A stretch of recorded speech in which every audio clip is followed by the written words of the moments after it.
जय हिंद दोस्तों, मेरा नाम है सौम्या और आज मैं लेकर आई हूँ एक वीडियो जहां पे हम बात करेंगे फ्रांस की। क्योंकि अब फ्रांस में भी सरकार गिर गई है। यहाँ के भी प्राइम मिनिस्टर जो है उन्होंने जन आक्रोश के चलते इस्तीफा दे दिया है। लेकिन समझने वाली बात यह है कि पूरी दुनिया में ये एक लहर सी जो चली है, जहां पे एक के बाद एक देश की सरकारें गिरती जा रही हैं। आखिर इसका मुख्य कारण क्या है? तो जहां तक मुझे समझ में आ रहा है, कारण ये है कि अब लोग जो है ना वो अपने अधिकारों के लिए खड़े होने लग गए हैं। ठीक है, वो स्टैंड लेने लग गए हैं अपने राइट्स के लिए, जिसके चलते गवर्नमेंट के ऊपर बहुत ज्यादा प्रेशर बन रहा है। गवर्नमेंट से सवाल किए जा रहे हैं और जब सरकार इन सवालों का जवाब नहीं दे पाती है तो लोगों का गुस्सा फूट पड़ता है, जिसके चलते सरकारें गिर रही हैं। सबसे पहले बात करें तो जापान की सरकार, जापान जैसे समृद्ध देश के प्राइम मिनिस्टर ने भी इस्तीफा दिया। इसके बाद नेपाल में तो क्या हो रहा है हम सभी को पता है। नेपाल में जो स्थिति है उसके ऊपर मैंने एक पूरा डिटेल्ड वीडियो बनाया है, जिसका लिंक आपको डिस्क्रिप्शन बॉक्स में मिल जाएगा। आप चाहें तो उस वीडियो को रेफर कर सकते हैं जानने के लिए कि नेपाल प्रोटेस्ट के रियल रीजंस क्या हैं और इंडिया इसमें क्या रोल प्ले कर रहा है।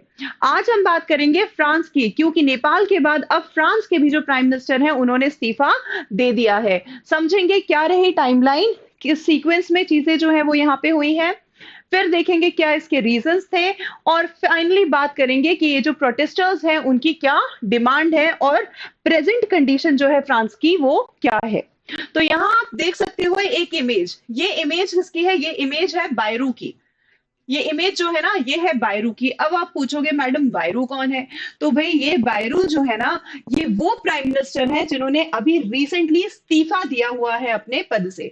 ठीक है, इस्तीफा देने का कारण क्या था? इस्तीफा देने का कारण था लोगों का आक्रोश, लोगों का एग्रेशन, और एक बहुत बड़ा आंदोलन जो इस एग्रेशन के चलते लोगों ने लॉन्च किया था सोशल मीडिया प्लेटफॉर्म पे, जिसका नाम दिया गया ब्लॉक एवरीथिंग मूवमेंट। अब ये ब्लॉक एवरीथिंग मूवमेंट आखिर क्या है?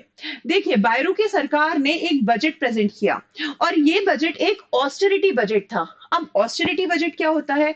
ऑस्टेरिटी बजट एक ऐसे बजट को कहा जाता है या एक ऐसी कंडीशन को कहा जाता है जहां पे सरकार कुछ बहुत ही ज्यादा स्ट्रिक्ट या टफ डिसीजंस जो है वो लेती है और कट ऑफ करती है खर्चों को, जिससे कि इकोनॉमी को कंट्रोल किया जा सके, इकोनॉमी को बचाया जा सके। ठीक है, लेकिन इस कॉस्ट कटिंग से कहीं ना कहीं लोग जो है वो जरूर परेशान हो जाते हैं, जिसके चलते यहाँ पे लोगों ने सोशल मीडिया प्लेटफॉर्म्स के थ्रू एक मूवमेंट जो है लॉन्च किया, जिसको नाम दिया गया ब्लॉक एवरीथिंग मूवमेंट।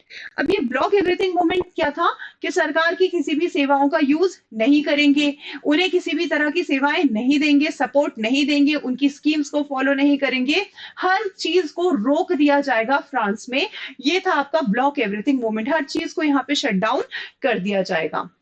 अब इस मोमेंट के चलते जो बायरू हैं उनके ऊपर प्रेशर बना और उन जो पार्लियामेंट है वहां पे एक नो कॉन्फिडेंस मोशन पास किया गया, जहां पे अपने आप की अपनी मेजोरिटी जो है वो प्रूफ नहीं कर पाया। अल्टीमेटली इनको पद से इस्तीफा देना पड़ा। अब इन्होंने तो इस्तीफा दे दिया, लेकिन अगले ही दिन जो इमैनुअल मैक्रोन प्रेसिडेंट हैं फ्रांस के, उन्होंने नए प्राइम मिनिस्टर की नियुक्ति करी, और ये जो नए प्राइम मिनिस्टर हैं ये हैं आपके सेबेस्टियन, जिनकी इमेज आप यहाँ पे देख सकते हो। अब सेबेस्टियन बन गया है फ्रांस के नए प्रधानमंत्री। क्या इससे लोग खुश हुए? नहीं, क्योंकि लोगों का मानना यह था कि भाई आपने प्रधानमंत्री तो बदल दिया है, लेकिन नीतियां थोड़ी ना बदली है जिससे हम नाराज हैं। तो अगर आप चाहते हो कि यह आंदोलन बंद किया जाए तो आपको वो नीतियां लानी पड़ेंगी जो लोगों के हित में हो, जो वेलफेयर के लिए हो, या वो हो जो लोग डिमांड कर रहे हैं। ठीक है, तो प्रधानमंत्री बदल देने से सिस्टम थोड़ी ना बदल गया है, हम तो डिमांड कर रहे हैं सिस्टम में चेंज। और यहाँ लोग और भी ज्यादा नाराज हो गए, और इस तरीके से नाराज हुए कि जो मूवमेंट अभी तक सोशल मीडिया प्लेटफॉर्म पे चल रहा था वो अब जमीन पे एक्चुअल में होने लग गया। लाखों की संख्या में लोग जो है वो इकट्ठे होते हैं, लगभग 2 लाख से ज्यादा लोग इकट्ठे हुए थे, 2 लाख से ज्यादा प्रोटेस्टर्स इकट्ठे हुए थे, और इनको कंट्रोल करने के लिए लगभग 80,000 पुलिसकर्मी जो है उनको डिप्लॉय किया गया, टियर गैस छोड़ी गई, लाठीचार्ज किया गया, हर तरीके से पुलिस ने चाहा इन प्रोटेस्टर्स को कंट्रोल करना, लेकिन अब ये आउट ऑफ कंट्रोल हो चुके थे और वायलेंस बहुत बड़े लेवल पे जो है वो यहाँ पे फैल चुका था। इनफैक्ट ये किसी एक सिटी तक रेस्ट्रिक्टेड रिस्ट्रिक्टेड नहीं था, कई सारी सिटीज में अब ये वायलेंस जो है वो हो रहा था। स्थिति इतनी ज्यादा बिगड़ कैसे गई? आखिर इस बजट में ऐसे कौन से प्रावधान थे जिससे लोग जो है वो इतने ज्यादा नाराज हो गए? तो इस चीज को अब हम समझेंगे कि क्या सारे रीजंस थे जिसकी वजह से इतने बड़े लेवल पे प्रोटेस्ट जो है वो हो रहे हैं आपके फ्रांस में। तो सबसे पहले यहाँ पे बहुत ज्यादा कॉस्ट कटिंग की गई है। ठीक है, अब कॉस्ट कटिंग किस तरीके से की गई? देखिए, सरकार के पास जो पैसा होता है वो सरकार लोगों के वेलफेयर के लिए खर्च करती है। ठीक है, तो यहाँ जो वेलफेयर स्कीम्स थी उनमें कॉस्ट कटिंग की गई। बजट जो फंड्स अलॉट किए जाते हैं स्कीम्स को उन्हें कम कर दिया गया। हेल्थ के ऊपर जो फंड्स अलॉट किए जाते हैं उन्हें कम कर दिया गया। भाई अब क्या हमारी जान से भी खेलोगे, है ना? मतलब अगर सरकार के पास पैसा नहीं है तो इसमें लोगों की तो गलती नहीं है। अब आप उनका हेल्थ बजट कट डाउन कर दो, ये तो कोई इस प्रॉब्लम का सोल्यूशन नहीं है। ठीक है, तो यहाँ लोग बिल्कुल सही थे, हेल्थ बजट में कट डाउन कर। देखिए, जो भी डेवलप्ड कंट्रीज होते हैं वो अपने नागरिकों को कुछ बेनिफिट्स देते हैं और धीरे धीरे लोगों को उन बेनिफिट्स की आदत हो जाती है, उसके बिना वो नहीं अपनी लाइफ इमेजिन कर सकते। तो यहाँ पे लोगों को हेल्थ इंफ्रास्ट्रक्चर बहुत अच्छा था, हेल्थ फैसिलिटी स्कीम्स बहुत अच्छी थी इनके लिए, बहुत ही सिक्योर फील किया करते थे। ठीक है, लेकिन जब यहाँ पे हेल्थ फंड्स में भी कट ऑफ किया गया तो लोग जो है वो काफी ज्यादा नाराज हो गए। दूसरी चीज, पेंशन्स को फ्रीज कर दिया गया, पेंशन्स को रोक दिया गया। अब यहाँ पे क्या होता है, यहाँ एक प्रावधान है कि आप काम करें या ना करें, आपको एक मिनिमम अमाउंट जो है वो जरूर दिया जाता है सरकार की तरफ से। तो वो अमाउंट जो है वहां के हिसाब से तो मिनिमल होता है, लेकिन इंडिया जैसे देश जहाँ पे जब बाहर के लोग यहाँ पे आते हैं तो करेंसी की वैल्यू कुछ इस तरीके से रहती है कि वो आराम से अपना 1-2 महीने बढ़िया लैविश लाइफस्टाइल जो है वो जीते हैं और फिर अपने देश को लौट जाते हैं। ठीक है, तो सरकार उनको वो बेनिफिट्स देती थी, ये सारे बेनिफिट्स जो है वो खत्म करने की बात की गई इसमें। इसके अलावा यहाँ पे बात की गई अ, हर तरह से, मतलब हर तरह से पैसे जो है कहाँ कहाँ से सरकार बचा सकती है। हेल्थ जो है फंड्स को कम किया, एजुकेशन, यहाँ पे घर रहने के लिए मिलता है लोगों को, काफी सारे बेनिफिट्स जो है वो मिलते हैं, लेकिन इन सब में कट ऑफ जो है वो यहाँ पे देखने के लिए मिलता है। पेंशन को पूरी तरीके से यहाँ पे फ्रीज कर दिया जाता है। लोग इससे बहुत ज्यादा नाराज हुए। दूसरी तरफ इन्फ्लेशन बढ़ रहा था। इन्फ्लेशन का मतलब होता है महंगाई। महंगाई यहाँ पे बहुत बहुत ज्यादा बढ़ रही थी और बढ़ती महंगाई, क्योंकि सरकार की स्कीम्स माना जाता है कि वो कुछ इस तरीके से थी कि जो बिजनेसमैन को ज्यादा सपोर्ट करती हैं, कॉमन मैन को सपोर्ट नहीं कर रही थी। कॉमन मैन के बारे में कौन सोचेगा? भाई उनकी इनकम भी तो इंक्रीज होनी चाहिए। इनकम ज्यों की त्यों है, यानी कि जैसी की तैसी इनकम है, लेकिन महंगाई बहुत ज्यादा बढ़ रही है। इनफैक्ट यहाँ पे तो वेजेस को कम करने तक की बात की गई कि भाई अब इतना पैसा नहीं मिलेगा, इतना काम करने पे कम पैसा मिलेगा। महंगाई दूसरी तरफ बढ़ रही है, तो महंगाई के साथ में जो सैलरी है, वेजेस है, वो बढ़ने चाहिए या कम होने चाहिए? बढ़ने चाहिए ना। लेकिन यहाँ सरकार क्या कहती है? नहीं, वेजेस कम होंगे। ठीक है, इसके बाद सरकार ने एक और नया डिसीजन लेने के बारे में यहाँ डिस्कशन किया। 2 नेशनल हॉलीडेज को खत्म कर दिया। 2 सरकारी छुट्टी जो है वो खत्म करने की बात यहाँ पे कही गई।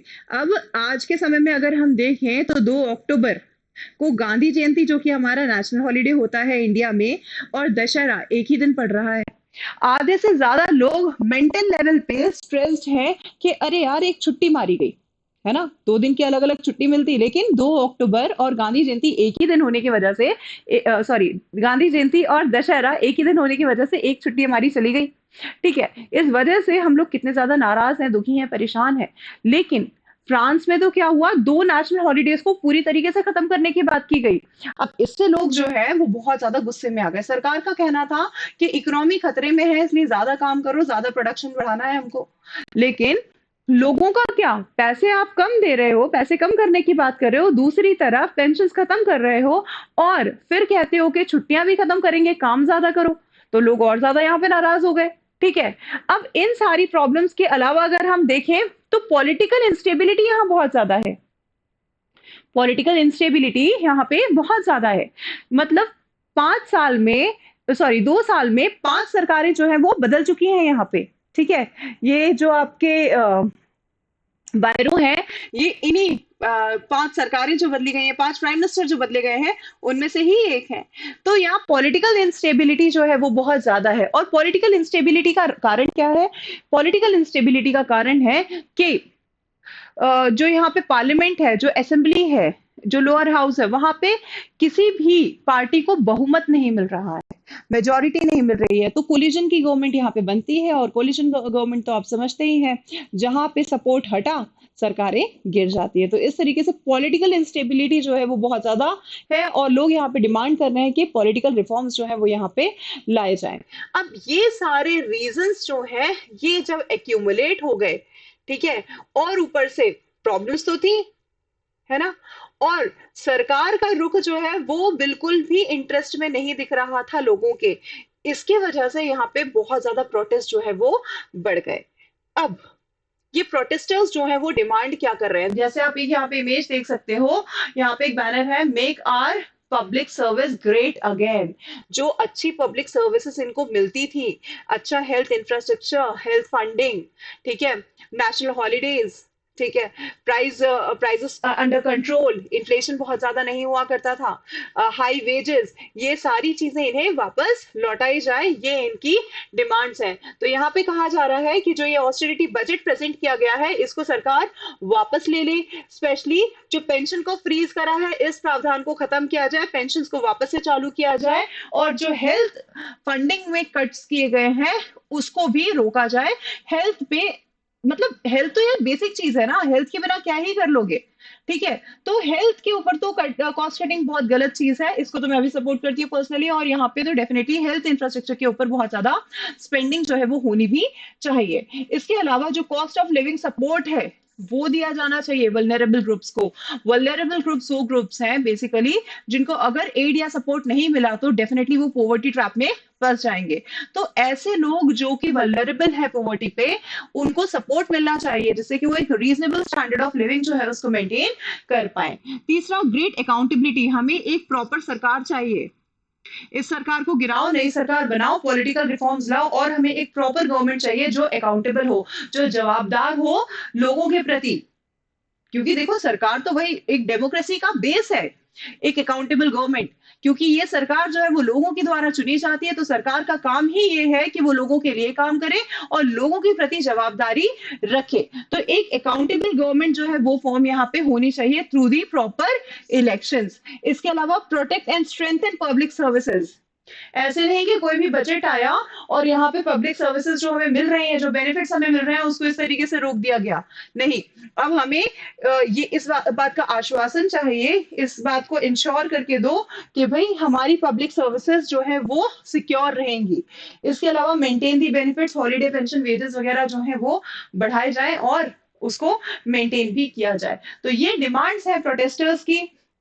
प्रोटेस्टर्स का पक्ष तो हमने सुन लिया, क्या सरकार का भी कोई पक्ष है? सरकार इस तरह की कॉस्ट कटिंग आखिर कर क्यों रही है, क्या रीजन है इसका? इसके देखिए दो मुख्य कारण हैं। एक अगर हम बात करें तो फ्रांस जो है ना, ये इकोनॉमिक मतलब इसके ऊपर उधार बहुत ज्यादा है, डेफिसिट बहुत ज्यादा है। जितनी यहाँ की जीडीपी है, जितनी जितनी यहाँ की अर्थव्यवस्था है बेसिकली, उससे ज्यादा उसका मतलब बहुत ज्यादा उससे, ठीक है। जैसे अगर जीडीपी जितना है उसका 114% इनके ऊपर कर्जा है। तो इतने कर्जे में अगर सरकार है तो इस कर्जे के ऊपर उन्हें ब्याज भी देना पड़ता है, इंटरेस्ट भी देना पड़ता है, जिसकी वजह से लाइबिलिटी बहुत ज्यादा बढ़ जाती है गवर्नमेंट की। और ऐसी स्थिति में गवर्नमेंट जो है बस यूं ही खर्चे नहीं कर सकती। बात वैसी ही है जैसे कि अगर आपके पास लिमिटेड पैसे हैं तो भाई नॉर्मल कपड़े खरीद लो, ज्यादा ब्रांड ब्रांड चिल्लाने की जरूरत नहीं है ना। खर्चे अपने कम कर लो, मिनिमल कर लो, घर में खाना खा लो, बाहर रेस्टोरेंट में जाने की जरूरत नहीं है ना। अब यहाँ पे लेकिन लोगों को लत लग चुकी है, क्योंकि सरकार ने इतनी ज्यादा इनको बेनिफिट्स देके रखे हुए हैं कि अभी अपनी लाइफ इमेजिन नहीं कर पा रहे हैं इन बेनिफिट्स के बिना, ठीक है। और इसके चलते क्या है कि लोग जो है वो कंटिन्यूस डिमांड्स करते हैं खर्चे की, और सरकार के पास अब पैसा नहीं है खर्च करने के लिए। दूसरी तरफ अगर हम बात करें तो फ्रांस जो है वो यूरोपियन यूनियन का भी मेंबर है, और यूरोपियन यूनियन के ऊपर भी की तरफ से भी इनके ऊपर प्रेशर है कि कॉस्ट कटिंग जो है वो की जाए, जिससे कि इकोनॉमी जो है यूरोपियन यूनियन की उसको बचाया जा सके, उसको कंट्रोल किया जा सके, ठीक है। तो ये दो मुख्य कारण है जिसके ऊपर वजह से गवर्नमेंट के ऊपर भी बहुत ज्यादा प्रेशर है, लेकिन लोग जो है वो भी अपनी जगह पे सही हैं। वर्तमान की स्थिति क्या है? अभी क्या ये प्रोटेस्ट खत्म हो गया है? नहीं, यहाँ पे 10 सितंबर को प्रोटेस्ट जो है वो बहुत बड़े लेवल पे हुआ था। अब यहाँ पे थोड़ा सा मतलब डिसाइड किया गया है कि 18 सितंबर को फर्दर एक और रैली जो है वो निकाली जाएगी। यहाँ लोग प्रदर्शनकारी जो है वो इकट्ठा होके दोबारा प्रोटेस्ट जो है वो करेंगे। अब 18 तारीख से पहले अगर 18 सितंबर से पहले अगर सरकार कंट्रोल कर लेती है चीजों को तो ठीक है, नहीं तो 18 तारीख को जो अब ये प्रोटेस्ट होंगे वो बहुत ही मैसिव लेवल पे होंगे। सोच के देखो, अगर अभी 2 लाख से ज्यादा लोग इकट्ठे हुए थे तो 18 तारीख को क्या हो सकता है। आई होप सरकार इस चीज को समझे और लोग भी समझे, फाइनली कोई कंस्ट्रक्टिव सोल्यूशन प्रॉब्लम का जल्द ही निकाला जाए और इस तरह का प्रोटेस्ट यहाँ पे कंट्रोल हो, क्योंकि जब प्रोटेस्ट होता है और प्रॉपर्टी डैमेज होती है तो इससे लोगों की लाइफ भी बहुत ज्यादा इफेक्ट होती है। जब सेवाएं रोक दी जाती हैं तो इससे लोगों की जिंदगी सफर करती है, चाहे वो नेपाल हो, फ्रांस हो या कोई भी देश हो। यहाँ पे बहुत जरूरी है कि अगर लोग जो है अपना डिमांड सामने रखते हैं तो सरकार उसको सुने और लोगों की भी ये जिम्मेदारी बनती है कि वो अपनी नाराजगी और गुस्से में प्रॉपर्टी को डैमेज ना करें। फिलहाल आज के लिए इतना ही। आई होप आपको ये वीडियो पसंद आया होगा और साथ ही साथ फ्रांस में क्या चीजें चल रही हैं ये भी समझ आया होगा। तो अगर ये वीडियो अच्छा लगा है तो लाइक करें, सब्सक्राइब करें चैनल को और शेयर करें इस वीडियो को, जिससे कि ये इंफॉर्मेशन ज्यादा से ज्यादा लोगों तक पहुंच पाए। आज के लिए इतना ही, मिलते हैं अगले वीडियो में। Thank you everyone.